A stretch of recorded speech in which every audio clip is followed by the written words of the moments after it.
Welcome guys, today we're going to play live on Pokerstars, a special format today. Not a special format, but I opted to play some low stakes NL 10 cent.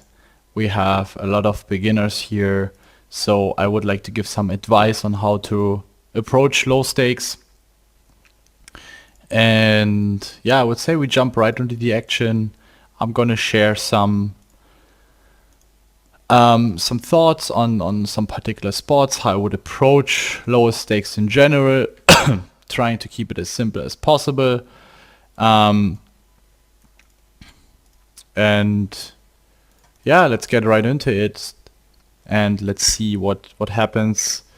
I'm gonna make the tables a little bit bigger. So in low stakes in general, you've seen me here open raising ace 10 off from the small blind. I wouldn't be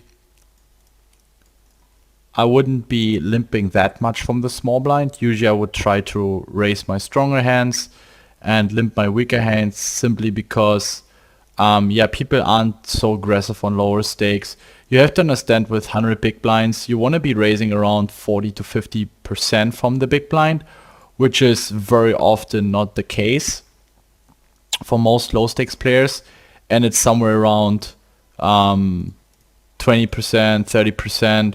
So that means you're gonna lose a ton of value if your opponent is not raising from the big blind as much as he's supposed to, and the EV of your stronger holdings deteriorates since your opponent is not doing the job for you to put in the money with weaker holdings. I'm going to block bet here the river against ace highs, and here I'm just going to check fold. But just checking is also totally fine. Here the queen 10 off, I'm going to raise the turn against his diamonds. If he jams, I'm folding. And I'm also dictating the price, and now I have a very easy fold. You will also see that I'm gonna use different sizings than I would normally do. Especially in spots where I expect people not folding that much, I'm probably gonna size it up a little more often. I'm gonna bet here. I think we can value bet against hands like Queen Jack, Queen 10, hands like King Jack that are not betting. Here we're gonna 3-bet. Also, my pre-flop sizings are way more exploitative. I'm usually sizing it up a little bit more with stronger holdings. And I also try to play way more straightforward on these limits. I'm just gonna check here and going for a check call. Turn is a spot. I think if he has an ace, he's calling anyway. If he has a flush draw, he's very likely to call. So, and since he checks back, he's capping his range towards weaker ace-X that are checking back. And I think if he has an ace, he's calling anyway.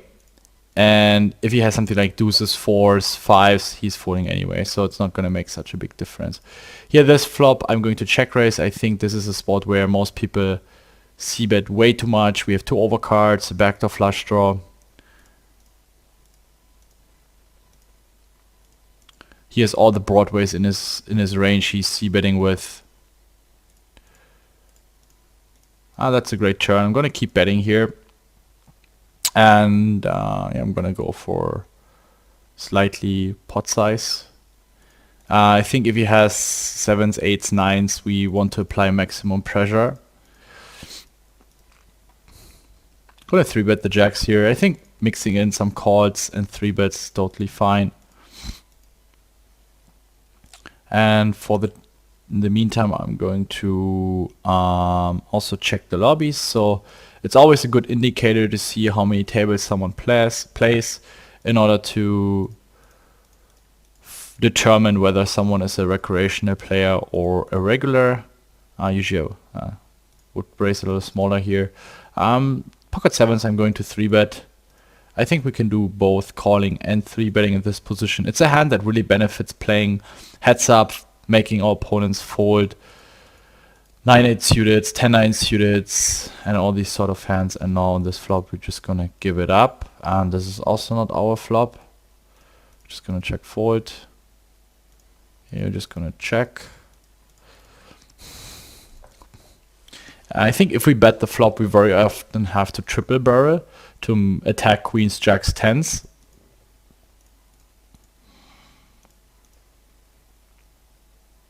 I also think that low stakes cash game, 6 max, 9 max is a very good option to build a bankroll. The variance isn't that high as on sit and goes or tournaments, especially when you have a full-time job.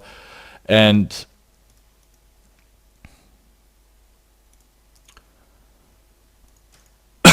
yeah, and you don't have so much time to play, and especially when you run deep and you have to get up early, I think tournament is not the best choice. So here you can grind 1 or 2 hours and then make a pause or go to bed and then attack the next day.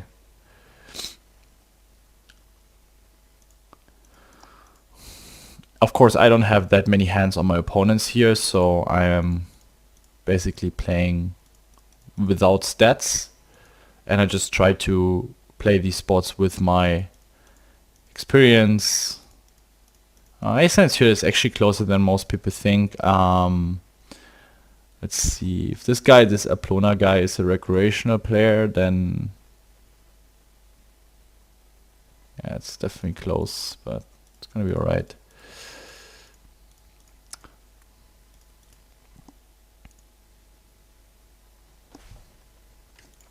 And I'm just gonna fold on this flop. Ace-9 off against the 3x cutoff is close. We can also play it as a 3-bet bluff. And here I'm gonna start with a c-bet.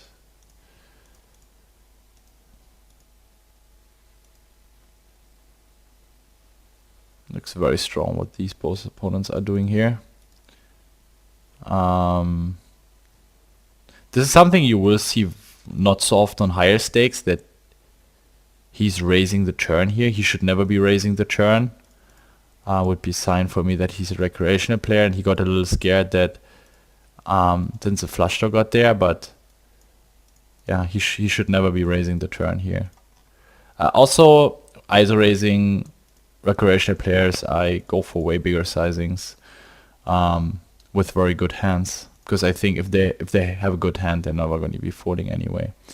I'm just going to call our jacks here and play a smaller pot. We don't want to build the pot too much, and we call flop and we call turn. Kind of sucks already. Would definitely be folding. I mean, we have the jack and clubs. It really sucks. But the problem is he can even have tens in his range, and now c-bet once again, then check the turn, check the river. I'm gonna bet here the flop. Usually I would be betting smaller, but I don't expect so many bluff raises. We block the jack and clubs, which is really bad. We have blocked jack 10, but you don't want to block any clubs here. An easy fold. I'm gonna c-bet here, and let's see how the board runs out. But usually I would go for 3 streets of value. I'm gonna bet once again. The jack isn't that relevant here, but yeah, they can still have a lot of pairs, and I'm really confused about this race here. It could be ace-x, of course. Could be nut flush draws. Could be queen 10, 10, 8 in diamonds. Could be a jack. But yeah, we also have a very easy check fold on the river. We block king 10. We block diamonds. And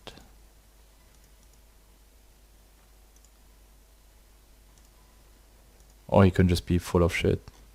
I'm gonna re-raise queens here and make it quite big, and then going to stack off.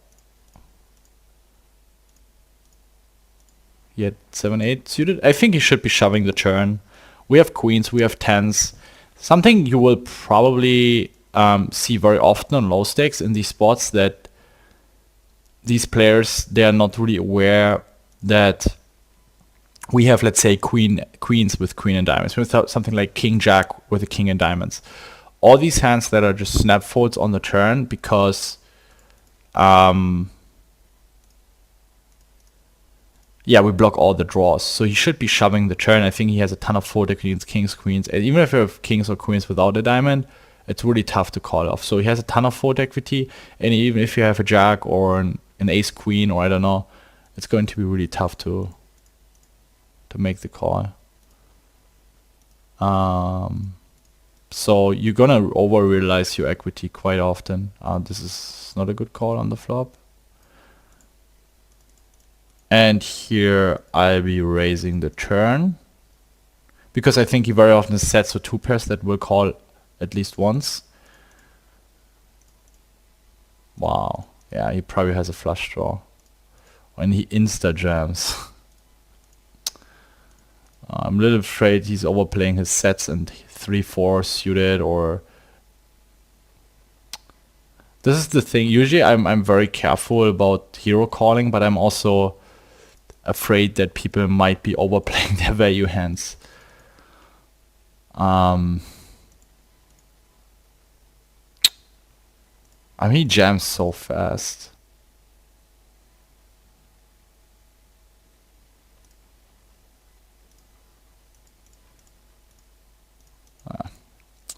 Yeah, I think we have to fold. The problem is that we have 0% equity if he has a flush. It's close. I think ace check I'm gonna fold here. Gonna bet the turn.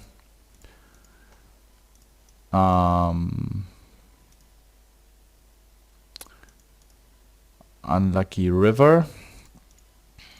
I think his play is fine. I would probably call the flop to, because if this guy has queen jack, he's not gonna put any money anymore in the pot. But yeah, raising isn't horrible. And here we have two big bets. I'm also gonna bet the river. King X shouldn't be that much in his range, apart from king, queen, king, jack diamonds. So it's very often ace 4, an 8x, pocket 5, 6s, 7s, and all the jack 9s flush was busted. So I think we're gonna get a hero call quite often. Yeah, king 9 diamonds. Also very unlucky. And of course, regardless which limits you play, you need that. You still need to have decent cards. And when it's not going so well, just trying to play your hands as best as possible, regardless of the outcome.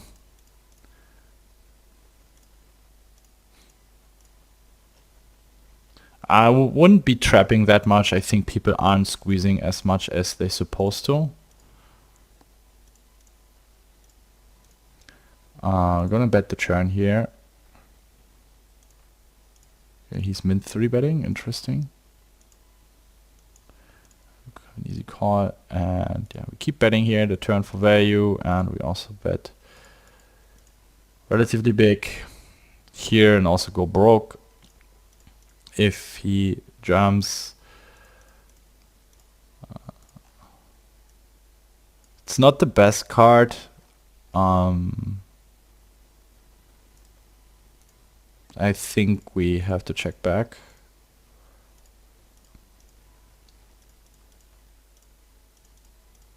And we call the river. We can't really raise too many straights and flushes. Wow.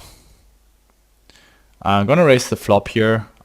He will have a bunch of king queens, queen 7s, queen 9s, etc.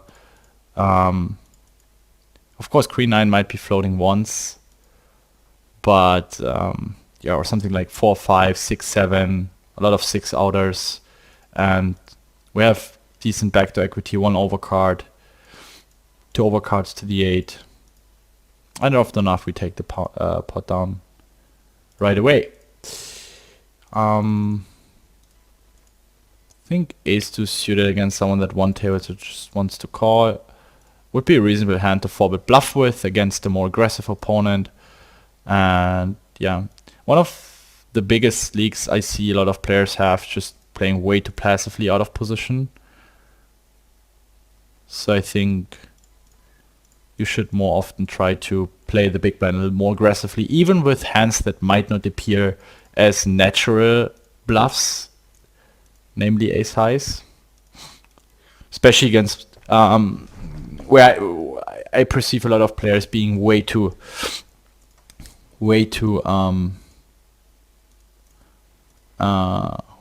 much of c-betting in position. I'm gonna c-bet the flop here. Check call is fine as well. The thing is that hands like king queen, queen 10 might be floating very heavily anyway. So we have to be very careful on these boards. I think check calling is fine more frequently than betting. Board is quite drawy. I'm gonna size a little bit on the bigger size. I'm gonna bet the churn as well.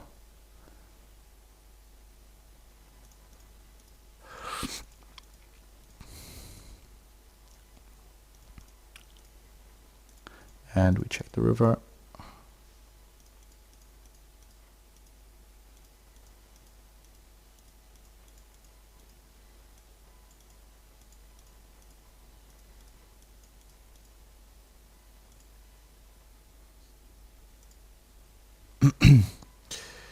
King queen off, we're gonna call.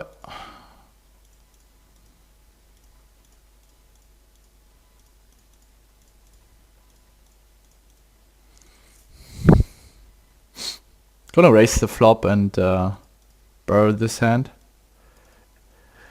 The good thing is that if the draw breaks, he will have a lot of natural folds, namely ace king, ace in diamonds, ace jack, ace in diamonds, and our draw is quite strong. Of course, he also has, if the flush gets there, we have quite some reverse implied odds.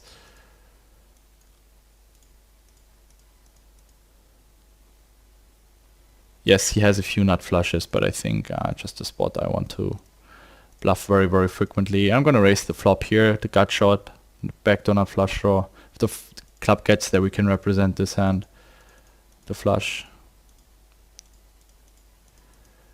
And if he jams, we have a very easy fold. So he probably just flopped the nut flush.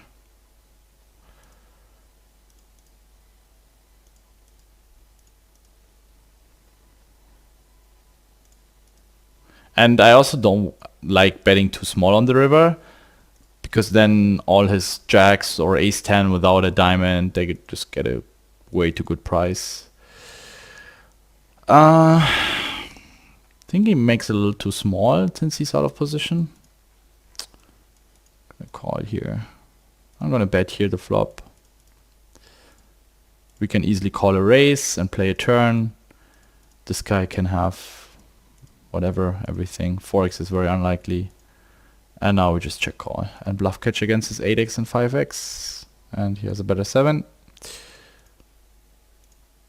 Regardless of his sizing, we have to call the turn. I mean, he could just randomly bet his jack 10 and we also call the turn. I think it's very often ace king or ace queen. I think it's definitely an overplay. We have king queens and jack 10s and the 9x with all the hearts. We have ace 9 suited, we have all sets. I'm probably not calling all ace jacks, ace 10s here, just bluff catching a few. We have ace kings in our range. So I think ace queen wants to be checking at some point. That's what I meant earlier, that I think people very often overplay their hands, and I'm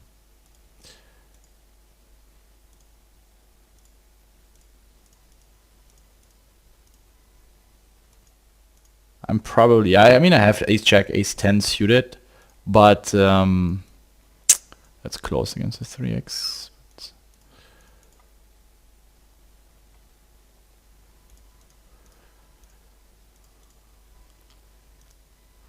So yeah, even if I have ace king in the spot, I mean, we're splitting against ace king, but it doesn't really feel that nice calling it off. Yeah,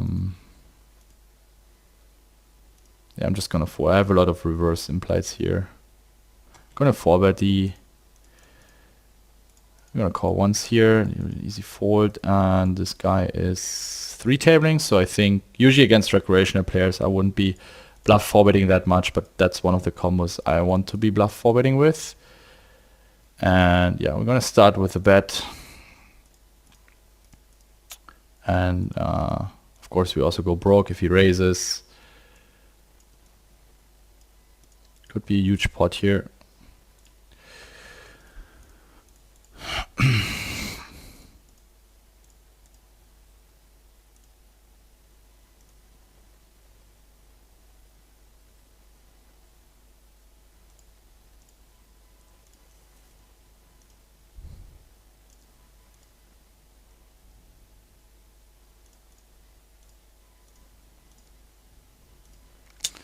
And we win with king high.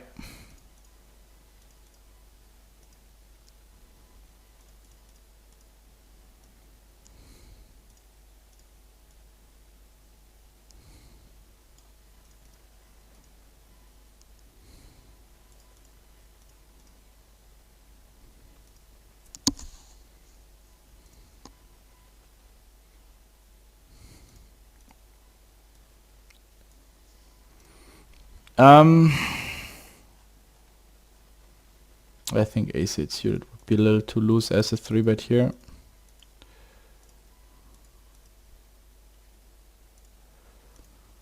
I'm gonna bet here the flop. If I would have ace, yeah, I think we can be betting very. Oh, we have a royal flush draw.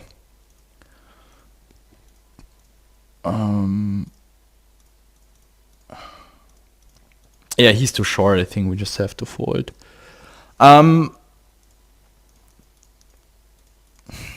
If he has pocket fives with a club, I think he's never folding.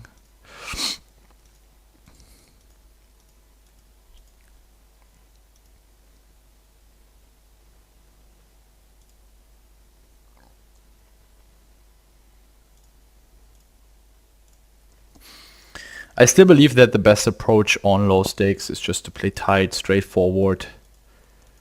Wait for good hands, bet big with your good hands.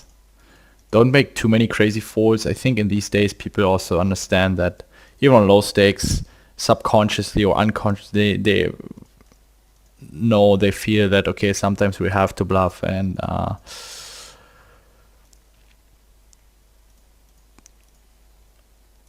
so don't make too many crazy hero folds. But yeah, in general, if it's hard for your opponent to have a bluff, it's always better to just make a good fold.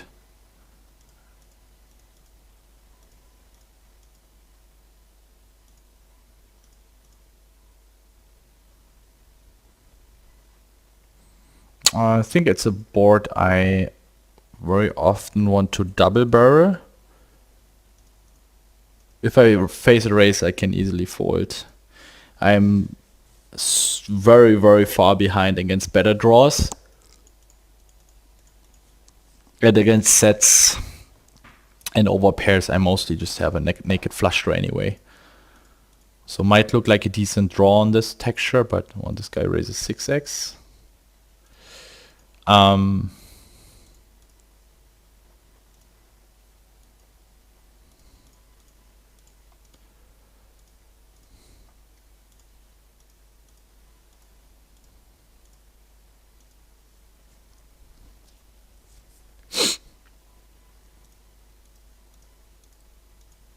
Going to check call the flop.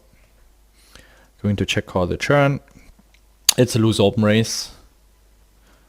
And in theory we have to check call the river, but I think people barely have any bluffs here. I'm gonna squeeze the ace-4 suited. I'm gonna second barrel here against pocket deuces, pocket threes, pocket fours. Something floated with queen-jack cards. I don't know, queen-jack cards is not possible. And if he calls, I'm done with the hand.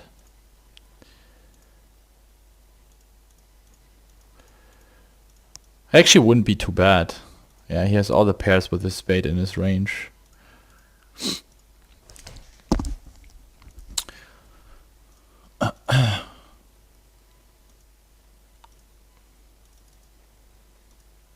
Gonna 3-bet pocket sevens here.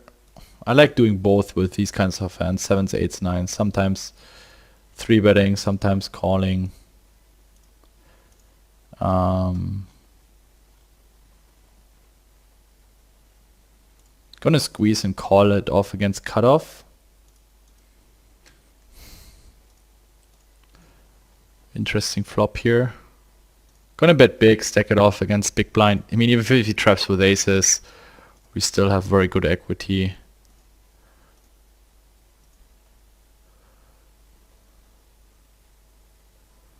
I think he very often sits on an ace high. Pocket deuce, pocket sixes, of course, very, very likely. It would really suck to face a check jam, so I'm gonna check back. And river is going to be very interesting. Jacks, 10s are definitely possible. Yeah, check is really good. Of course, 9s as well.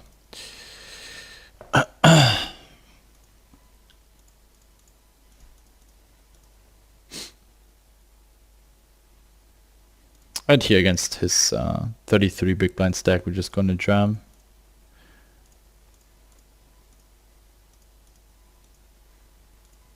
He's 3 off.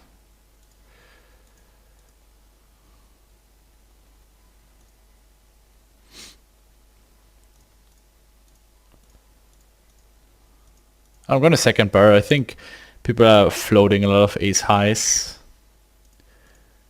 3-betting a bunch of pairs, so gonna go for a second barrel here. He's doing some funky shit here.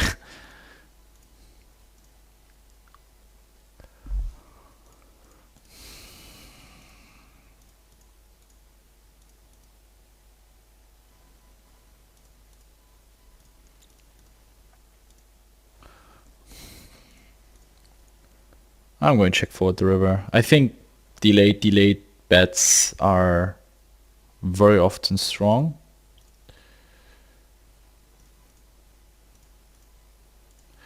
And I'm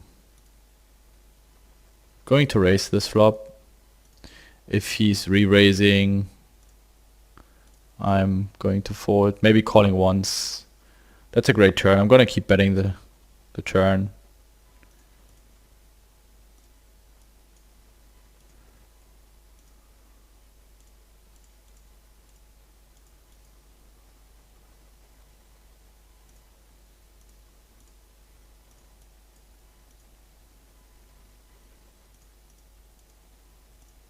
Here I want to bet, my range is already, ooh, daily quads.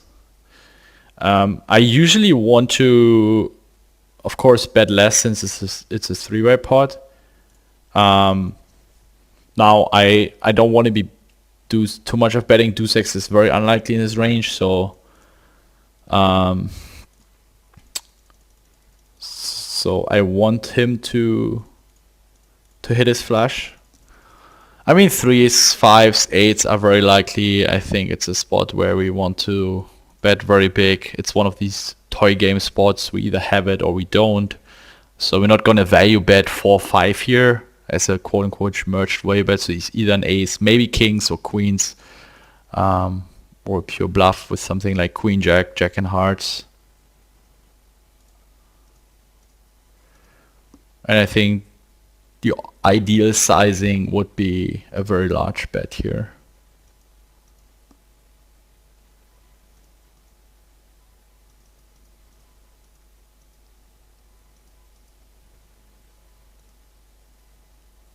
I'm going to 3-bet ace-4 suited here.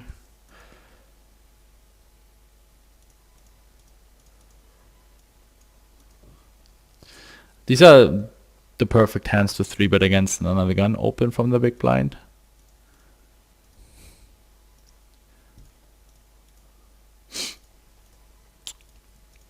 Eyes raising is fine, limping is fine as well.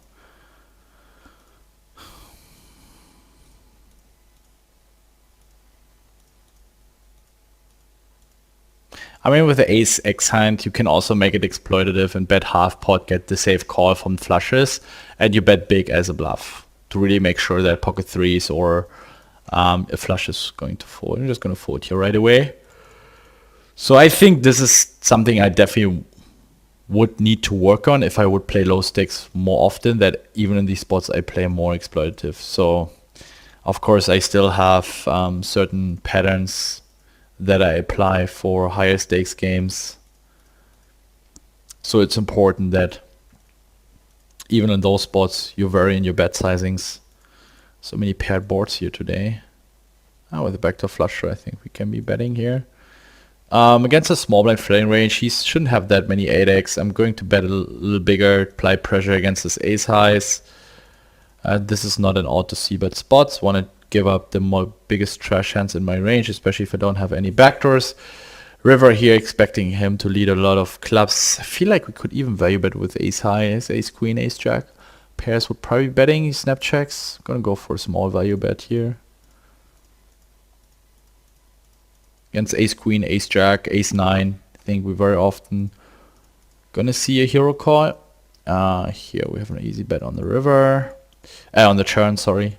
6-9 suited, we're for sure going to defend, and now not anymore. Queen jack is not going to be a hand we want to be involved with. Same for the turn. And we slowly grind our way up. Gonna ISO raise here, 8-4 off.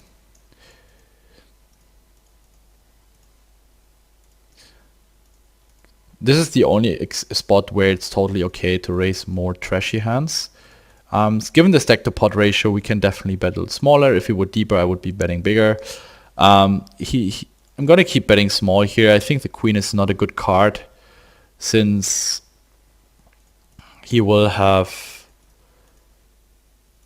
a lot of 10x, 7x, 8, 6. I either want to bet small, maybe he raises some bullshit, or yeah, to call it, wow, daily quads the second time. Just jam. That's also right.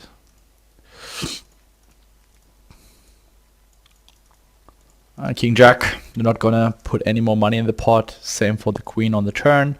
If we would have king jack, king of clubs, we could do so and then go bananas on a third club on the river.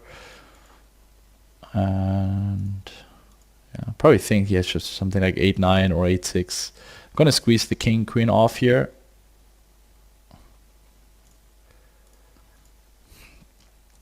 We even have a little bit of showdown value. Damn it. Feels so far 3 bets are going through relatively often and squeezes. Going to 4-bet here. Going to ISO raise the 8-9 suited, knock out the big blind.